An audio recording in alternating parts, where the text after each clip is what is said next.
All right, what's going on, guys? I got my comic Roundup Volume 2 here.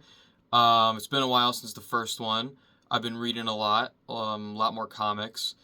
Been reading a lot more paperbacks. Um, yeah, I collected a lot of comics.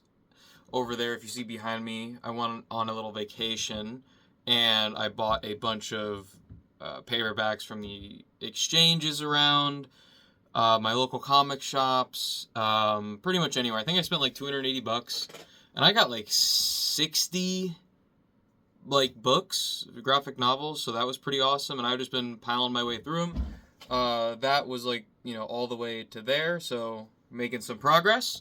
So I will just start with going through what I've read. I usually have my buddies pick what comics I'm gonna read because I have a hard time figuring out what I'm going to read, so it's just easier to ask them. So none of these are in a particular order. Most of my friends chose these just for my collection to read because it's a little easier. So first off, funny enough, this one I chose myself. This is Superman Emperor Joker. Okay, I have never heard of this at all. All I know is that I like Jeff Loeb's art. He's kind of funny. He's hit or miss sometimes with the art, but I think that it's kind of funny. And so he's the Long Halloween guy. That's the claim to fame, Jeff Loeb. So this one is interesting. The art is neat at some points. It's very, very comic booky, very colorful, very nice to look at. Some of his proportions are a little bit weird, I'm not gonna lie. Like, you look at like a frame of this. Where's the camera? And you can just see, like, I don't know, the hands, specifically the head sometimes just look a little weird, a little goofy even. But it's just a fun comic book to look at. It's pretty much the Joker. Spoiler, you can kind of infer if you know anything about comics. But Mr. Mxyzptlk, he kind of steals his power in a really stupid way. So that's funny. And he messes up the world. Even the Spectre is mad about it, which I thought was hilarious. He's like, dude, he's too powerful. I can't even do anything. So that was really funny to see. The Spectre being outmatched by the Joker. There is a messed up scene in the comic. So everyone gets punished in like their own way. He makes Superman think he murdered a bunch of people. The worst one is Batman. He makes Batman get like ripped apart, Prometheus style by like 100 vultures every single day for like years on end.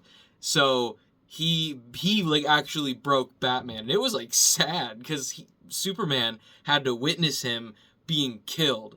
Like, and he's like, I'm hearing my best friend getting torn apart day in, day in and out. So he can see why Batman was broken in that. So it's worth the read. It's a really short read too. I think it was a mini series. I think maybe 6 issues. But it was really good. I've noticed that I really like the mini series, like 6 issues, 12 issues, like what they used to do. I forgot the term for it, but it makes the story cohesive because when you have things, sometimes when things go past like 12 issues, I know there's great comics like Nightfall is great, but it does have some filler, I would say. But it's just like those short little concise stories, what I would say are my favorite. So going on to Alan Moore, Swamp Thing, the critically acclaimed author of Watchmen. I love Watchmen. It's one of my favorite comics of all time. Go figure. This sucked. I was not a fan. I know it's critically acclaimed. I don't get it. Swamp Thing's cool, but I feel like he's not in it. That makes me upset. Like, I know Alan Moore is subverting expectations. He hates superheroes, but like, dude, like, come on, you're writing comic books. But I don't know. I feel like you kind of jump into the story and not really know anything on what's going on. Of course, you have to put it together, but I just feel confused and like, I don't know. The Floronic Man as the villain is stupid. I just wasn't connecting with the characters. I like Alec Holland. I don't know if I should read like more Swamp Thing or maybe a different run of Swamp Thing. I don't really know. Because, again, I don't really know too much about Swamp Thing. I mean, I like him. He's cool, but this volume was not it. I was expecting at least to, like, I don't know, to like it a little bit since it's Alan Moore and it's critically acclaimed, but it kind of sucked, which made me really upset. All right, so going into number 3, we have Umbral. Never heard of this. I got it for like $5 at the exchange. I think it's like the first 6 issues. It's like a magic girl. She gets like powers or something. The art is really cool. I'm not gonna lie. It's very purple. Kind of reminds me of like how Absolute Wonder Woman is. There's some art there. How it's drawn. So that was cool, but I could not get into this. I mean, I don't know. I got like 3 issues deep, and I might try to read it again because I do really like the art style, but I was confused. I don't know what is happening. They're establishing a whole new mystical world, and I was just bored, and that's like the worst thing you can do. So I might give it another try since I like the art so much, because I don't know. I just wasn't into it, but the coolest parts were like the demon creatures in it were really cool, but that was few and far between. And I don't know. I just felt like the writing wasn't it. I don't know. It kind of made me upset because I thought it was really cool. So next we got Batman Court of Owls, Volume 1. Scott Snyder's, some would say, his magnum opus. Phenomenal. Not really too much notes about this other than it's, I would say, mandatory reading for any Batman fan. I reread this. I plan to get the other trade paperbacks because I love this series so much. But again, phenomenal reading. I mean, Scott Snyder understands Batman. Our art style can be kind of iffy at some points, like with the I don't know, everyone's like kind of short. It's kind of weird. I don't know. But the story makes up for the lack of art sometimes. The story is phenomenal. The Court of Owls are introduced. You know, we all know and love them. It is a awesome read. And there is this one point in it where Bruce is going insane. And I forgot about this when I read it again. Because I think I read all these digitally when I was younger. So reading it in the trade paperback is really cool because Batman gets kidnapped by the Court of Owls and he's in the labyrinth. And the way the comic is, you are like moving it around because the page keeps flipping and you're like, what the hell am I reading? But it's supposed to simulate Batman going crazy in the comic, so you feel that too. I think it's gimmicky, but I think it's cool. But Batman Court of Owls, great. All right, so we got one of the best comics ever written. Batman Under the Red Hood. Ooh, man. I have loved Jason since I first read this in middle school.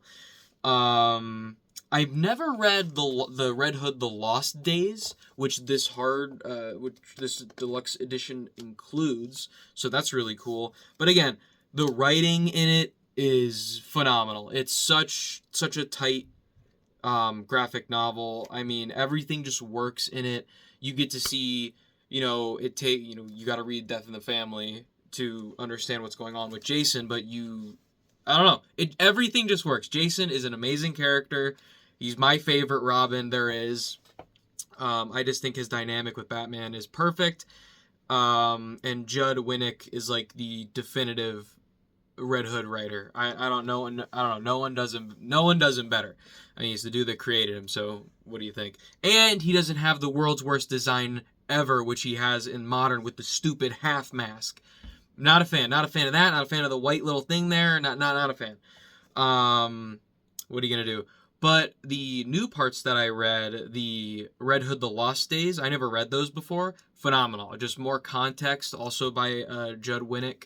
So that was really cool to see how he was, kind of training to go to Gotham City and take on Batman. How he was fighting like child sex slaves, the slavers or whatever, and just kind of doing his own vigilante thing, which I thought was really cool.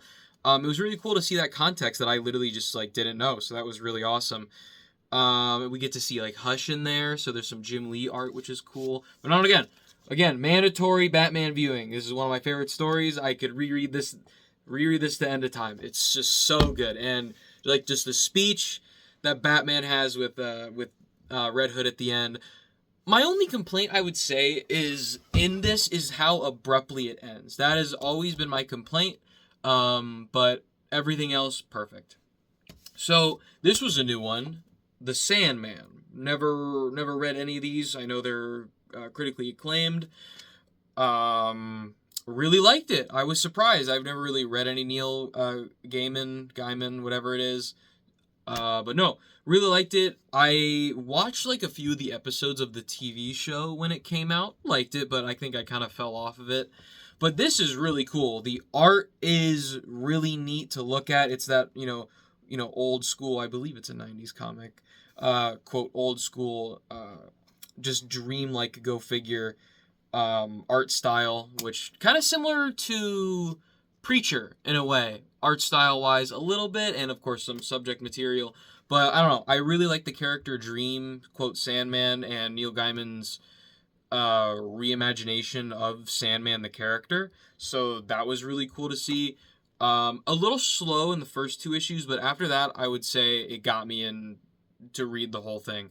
So yeah, I mean it's a pretty thick book. I think there's like 7 volumes maybe, so if I can get my hands on, I think they're all pretty like $10 or something for a volume because it's been around forever and it's critically acclaimed, but it was really cool.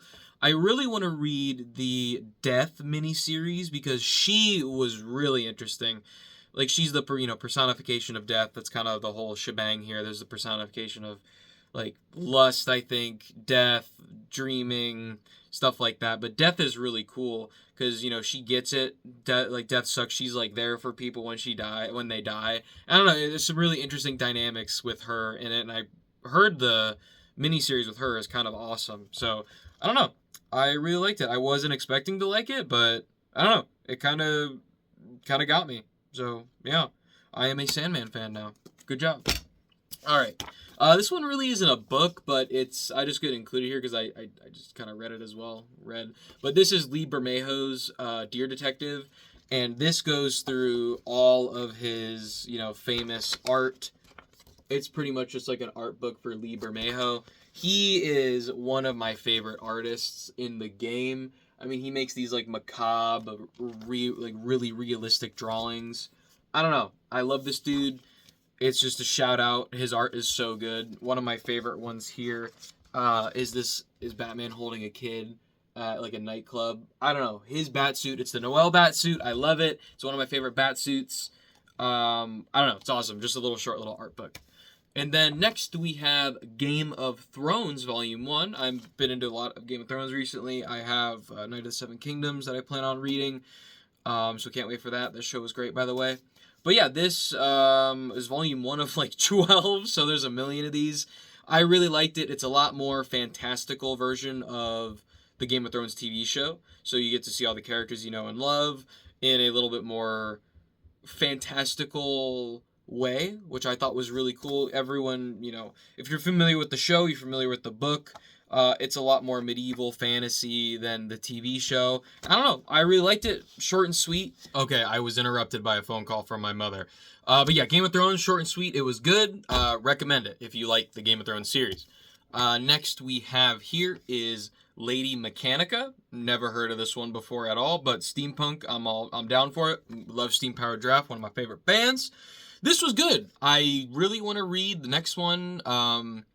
It's kind of like a mystery, like BioShock-esque comic, maybe? But again, the story's good, but some of the best part about it is just looking at the art. It's really cool, steampunky, masquerade type art. I mean, it's whoever's the artist. I have no idea.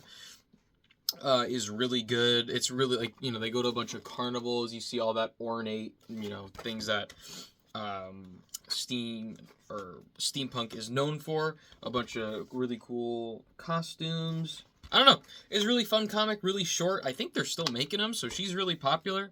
But yeah, Lady Mechanica, really good. And then we have The Power of Shazam. Now, this is a really short one. This is just the pretty much origin of Shazam and Black Adam. It's kind of like the first Shazam movie, but like done actually well. We get to see in, I don't know, like 3 issues, maybe, not even. The entire origin, pretty much, of Shazam and Black Adam done very well. It's really fun. It's, hokey as always, because Shazam is kind of, it's very, you have a random wizard saying Shazam, say my name. But no, it was really fun to read. The fights between Shazam and Black Adam were fun. So, I don't know, it was a cool little thing. I might probably try to read more Shazam after that. This is Batman Green Arrow, The Poison Tomorrow. This is a really short one. I think it's just a one-shot. So this is where Poison Ivy tries to, take over the world, and Batman and Green Arrow try to stop her. Art is pretty cool. It's that, classic Batman art style there. Poison Ivy is, an eco-terrorist in this one, as she normally was. It's a fun little buddy cop thing. But Poison Ivy, she is full-on terrorist in this comic. So that was pretty fun to see. But, yeah. It's good. It's got some cool Batman moments with him just telling it like it is, and people having a breakdown on what transpires in the comic. But it's a fun little read. Next we have Daphne Byrne. So this is from Hill House Comics. Joe Hill. I found out that was Stephen King's son. Short little DC Black Label comics. Just short little horror stories. I've never read any of these, but I really liked them. This is some kind of it's like a possessed girl where she can speak to ghosts and stuff and just what happens in her life with that. And it's really cool to see. I don't really read horror comics, but for an introduction, I have another one here. But it was good. The art is really cool. Now, I looked and see if there was any more. I think there's only a few of Hill House Comics. I don't think he publishes them a lot. But I don't know. It was really cool to enter the horror comic world. I'll probably get into a couple more after that. Coming to Batman the Brave and the Bold. This one was one of my favorites to read. I love this show so much. It's just straight up Toon Force Batman. He can pretty much do anything, and it is literally as advertised. It is the show on the page. It's just ridiculous stuff happening. The art is amazing. I just love the Batman Brave and the Bold art style there. It has all the characters from the TV show and more. It's just ridiculous situations happening. Batman being turned into a baby. I mean, it's just the old TV show with, Brave and the Bold. I mean, one page he's in Gotham, and then the next he's in Fairy Tale Land with Alice in Wonderland type stuff. I don't know. I think there's 3 volumes of this. I cannot wait to get the other ones because it's just stupid. It's just stupid Toon Force Batman getting up to random things. It's so funny. So yeah, definitely recommend this if you're in for a laugh or you just want to read some lighthearted Batman stuff. Next here we have Plunge. This is another Hill House comic. This is heavily inspired by... I don't know what's happening with that dog. Heavily inspired by The Thing, but on a ship, and there is some Lovecraftian things going on with this one, with some hive mind stuff. Really cool Lovecraftian images and or monsters in it. So if you like any of that, I would highly recommend it because it is very cool. I don't really want to spoil any of that, but if you like Lovecraft, horror, anything Stephen King, The Thing, there's literally a character named Carpenter in there and also McCready, so you can't really get more on the nose with that. But yeah, really cool. It's kind of like that Still Wakes the Deep game if you've played that. So that's really cool to see. This is a kind of an older one. Well, not really older, but this is the DC Rebirth, the deluxe edition that has the tease of a Doomsday Clock. Again, really cool Flash stuff in this one. Again, great cover with that, if you can see that. Not the greatest. I wasn't the biggest fan of Rebirth, but it started off really strong. And also not the biggest fan of Doomsday Clock, but the ideas there were really cool to see. It's just really neat to see how the universe started with that event that they were doing. So yeah, it's a good little read. Next, we got one of my all-timers here. We got the Kick-Ass box set. So, we got Kick-Ass, the Kick-Ass 2 Prelude, and then 2, and then 3. So, again, Kick-Ass is the whole series. It's not long. I powered through these things. I bought them I think in like in some like middle school, something like that. But yeah, it was really good. I am a big fan of Kick-Ass. Superheroes, kind of in the real world a little bit. Dave Lazuski, whatever it is, really good. I wish the first movie's great. I do like the second movie, but it could be better. Still never a big fan of how they did Big Daddy, unfortunately, but that's cool in that. And it is a nice little adventure. Hit Girl's awesome. Big Daddy, Kick-Ass, great superhero. You just get to see how, messed up the world is or I guess how bad it would be to be a superhero in real life. I really like them. The art is, it's decent. The story, though, Mark Miller is phenomenal at telling a story in like the real world, and there's a bunch of comic references all throughout it. It's a extreme underdog story as Kick-Ass. So, if you like anything like that, it's really good. And I heard that they're making like another reboot of it, so hopefully they do that with a younger kid. I don't know. I guess we'll see. But yeah, Kick-Ass, definitely recommend. All right, and we got another box set. We got big One Bad Day. So as you can see here, there is pretty much one for the main people of Batman's Rogues Gallery. I'll go through this. I believe the first one is the Riddler, and this one is crazy. So the Riddler is like super feared in Gotham. He's like, hey man, I'm gonna like kill your entire family if you don't like let this happen. And like everybody, the Gotham PD are scared of him. The guards at Arkham are scared of him. He's got people killing each other. He's got Batman scared that they don't know what he's gonna do. I mean, if there was the one bad day, it starts off strong with the Riddler. So that they show how insane the Riddler can be. With how he kills people, what he does, and it's really good for all of them to be the same length. They're all little baby one shots, but they're all good. I saw like review wise that a lot of them have mixed reviews, but I don't know. I really liked it. And then we have, and also the art on him is really cool. See, here is the Riddler art there. I really liked it. It was cool. You get to see the Riddler's like origin and how like he became messed up. But yeah, I don't know. It's really cool to see how insane a lot of these Rogues Gallery are. And then the next one here is Batman One Bad Day Two-Face.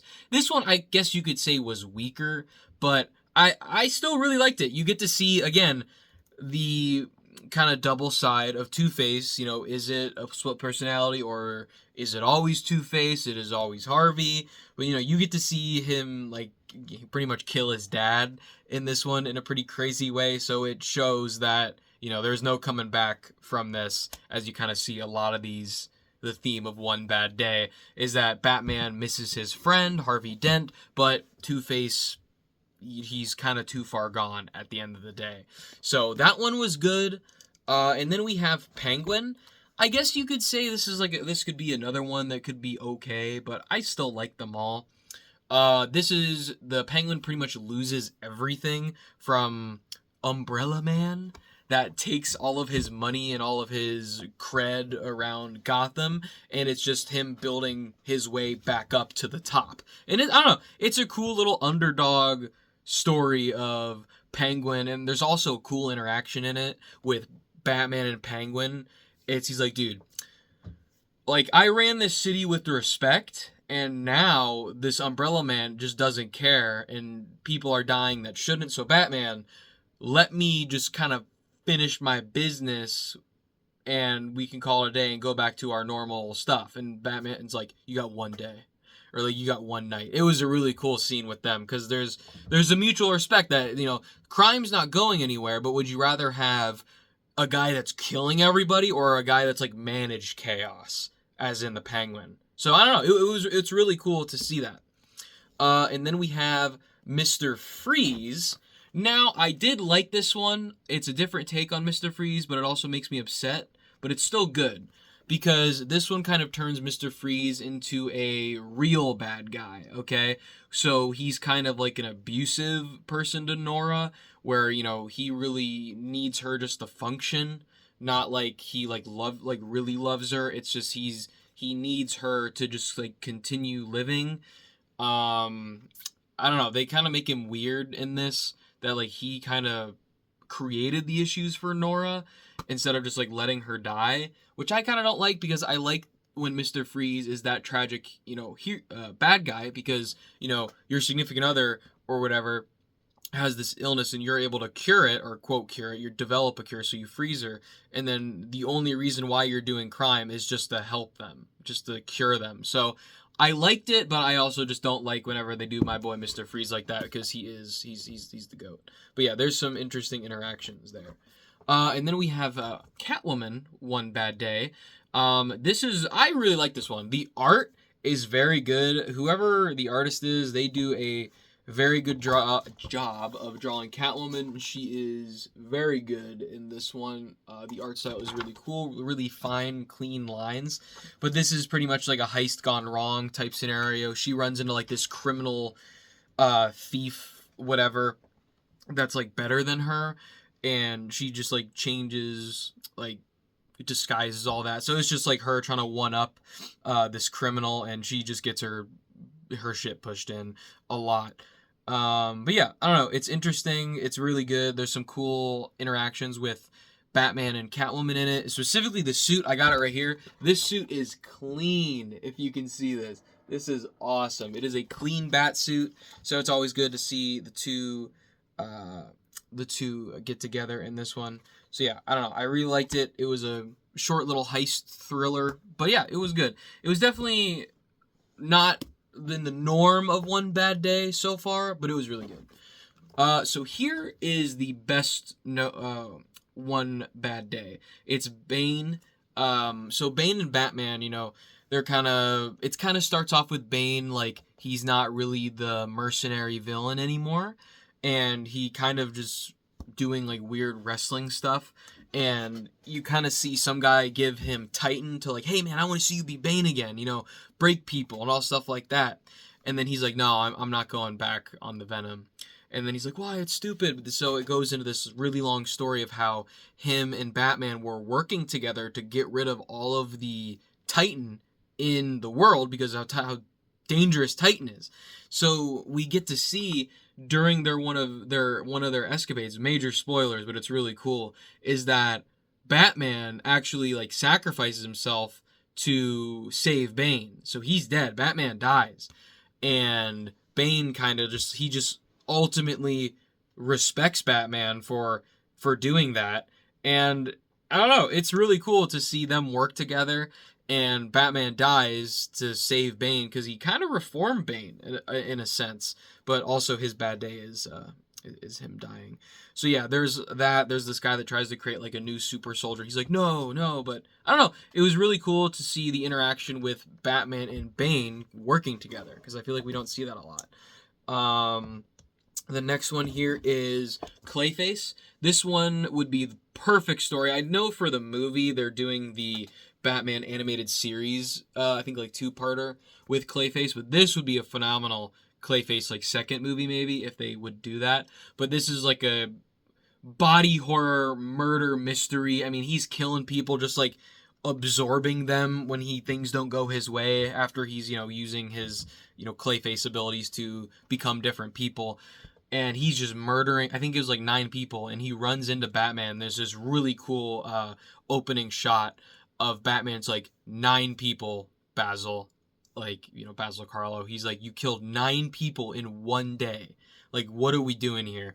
And it is a really cool, it's just really cool to see Basil Carlo and just kind of going through it, and him just murdering people. It's kind of like the adult version of the animated series cartoon. So that was really neat to see.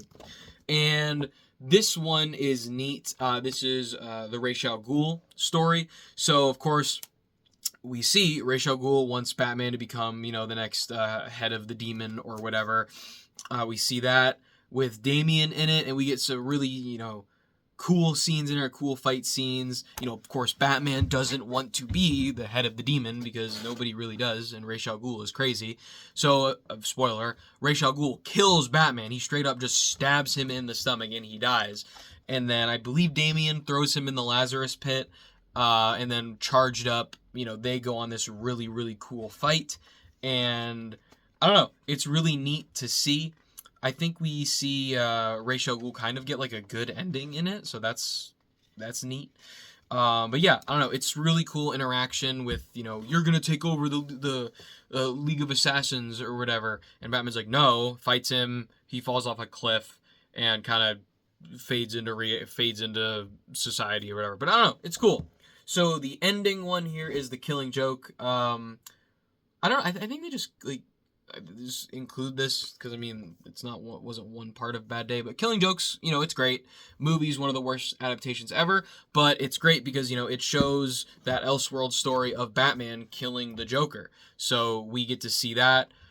We get to see the Joker shooting Oracle and blinding her, or not blinding, and paralyzing her. We get to see him mess up Jim Gordon. One of the things, like, the Joker literally sends has nude pictures of Barbara so Gordon can see it. It's wild. So yeah, that is always a great one, great pick. It will arrive in everyone's collection eventually if you like Batman.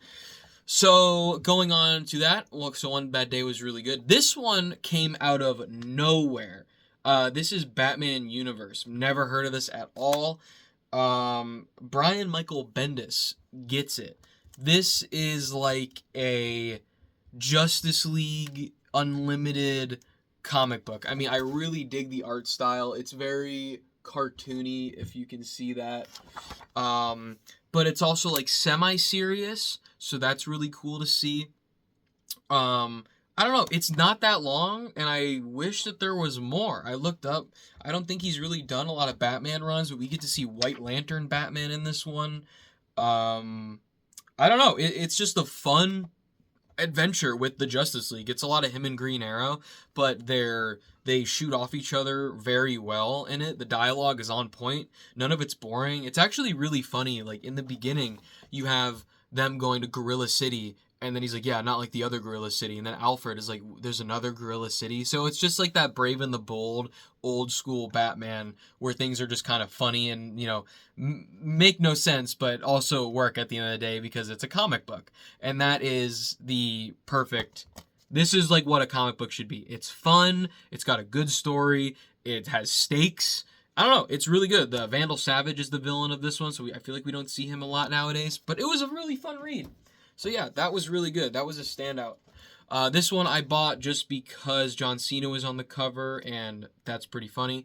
So this was a tie-in for the James Gunn Suicide Squad movie, and it's not one comic, it's just a bunch of snippets from different comics to show you Weasel, Mongal, King Shark, The Thinker, Polka Dot Man, and Amanda Waller. And I think Peacemaker and Vigilante are in there as well. They get like short little comics in here. But it just shows you some of their origins, some of like just stories about them so you can get to know the characters and read more. I think Bloodsport is also in this one. But I don't know. It was really cool just to see little short, snippets of all these characters. I think there's a volume 2 I might get.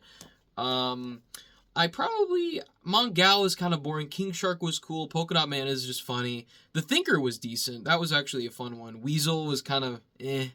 The Amanda Waller one was good, though. There was some cool things that she was doing in that one. But it was a fun little read to get some lore information on these obscure characters that James Gunn finds. So, next one, we got a great one here. We got the Hellboy Volume 1 Library Edition. This thing is one of the coolest I have. As you can see here, it's the Seed of Destruction, and I don't know, I just love how big the art is on this. It's just, this whole thing, the paper is really thick.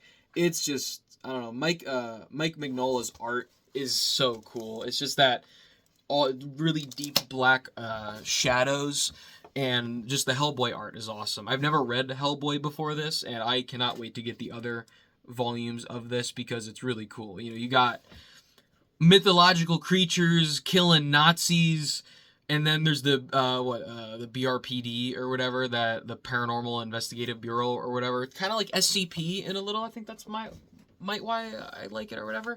But it's really cool to, I don't know, just see Hellboy do his adventure with Abe Sapien, the goat. Liz Sherman, she's awesome. She can like control fire.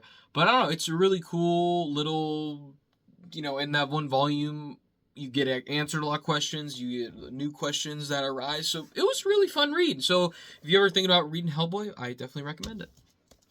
So we're wrapping up here soon. We have I Am Batman. This is Jace Fox Batman. This was from Future State, the failed DC thing, because that sucked. But this story is really good. This is Jace Fox Batman. He is Lucius Fox's son. He's got one of my favorite bat suits. Oh, here on the slipcase you can see it a little bit better. But he's got the one with the mouth cover because, people would notice if, Jace Fox was Batman, so that's why he hides it. And then, towards the end, he kind of learns that, you don't need to hide your face. It's good.